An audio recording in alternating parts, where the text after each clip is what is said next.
Hello and welcome. Zetus Supetus, they made a third Zenon film, and that's what we're going to be talking about today. Zenon Z3.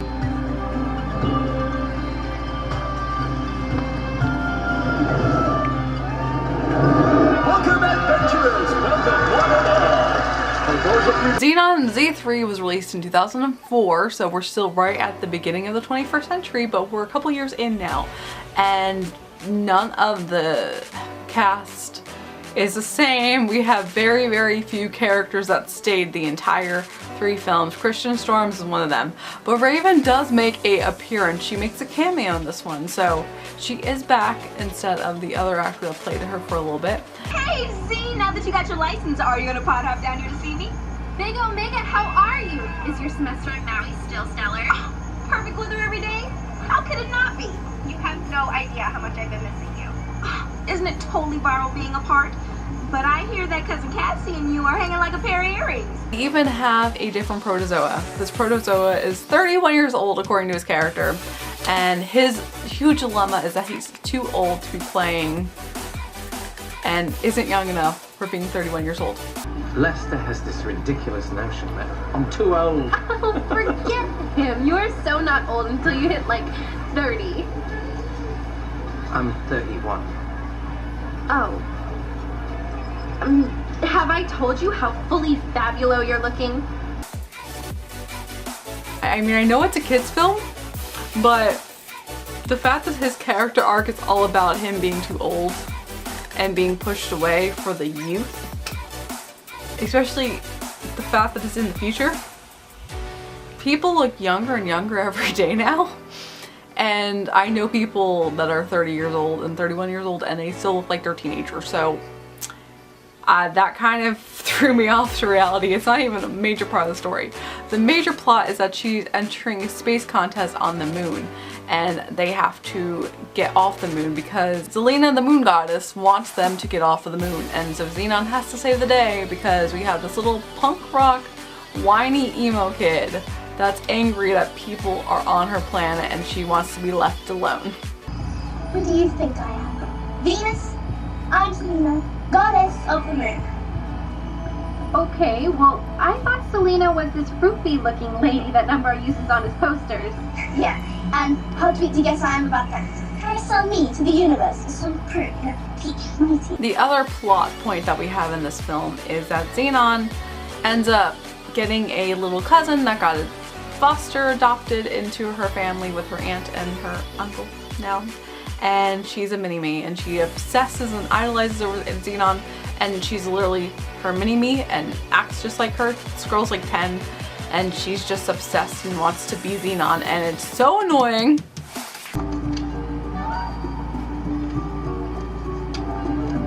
This one I downloaded from a video chip, then put it on a scans app. Isn't it stellar? Wait. Is that really a lock of my hair? I contacted the Space Day hairdresser's kid and had her email it to me.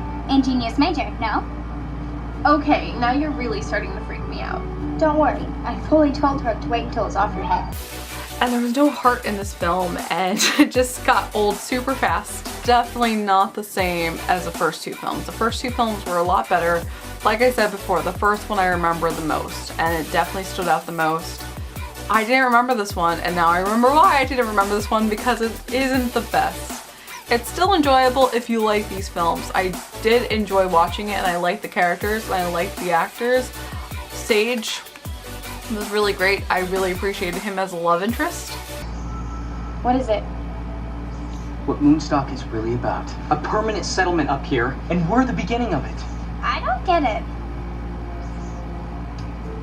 Numbar's trying to steal the moon. Oh yeah, he'll declare squatters' rights because he was the first one to put down roots up here.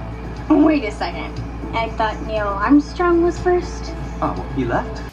And he has a lot of heart, and him and Zenon pair up really well together. The graphics are a little bit better, but not by much. And again, the fashion is even very weird.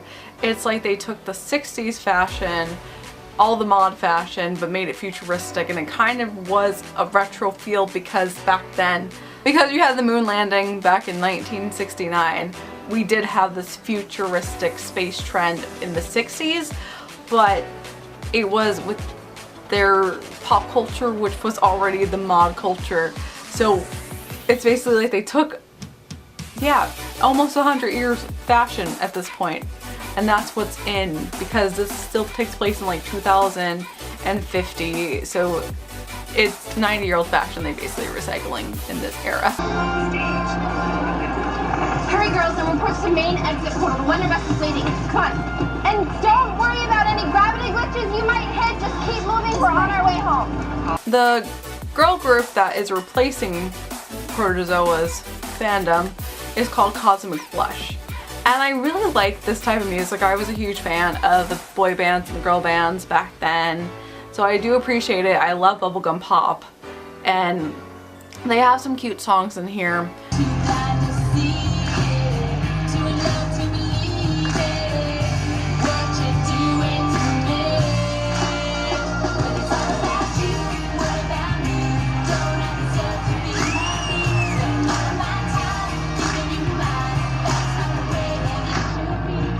They do have another song together called Out of This World. This is our new song for this movie.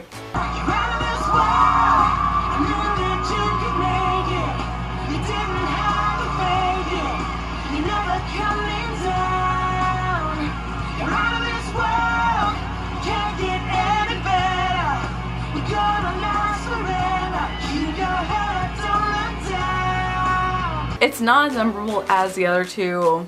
The Galaxy is Ours is still really cute, but like I mentioned before, Supernova Girl is honestly still one of the best songs that they did, and nothing can replace that. But at least that's a wrap on our Zenon films, and we haven't had any since then, although now I think it'd be really cool to see what they could do with it, because we have more insight on the future, so it would be cool to get a little spin-off, but I know that will never happen. Tomorrow we're going to be talking about Smart House, another one of my favorites. So stay tuned, and as always, I hope you have a magical day, and I'll see you real soon.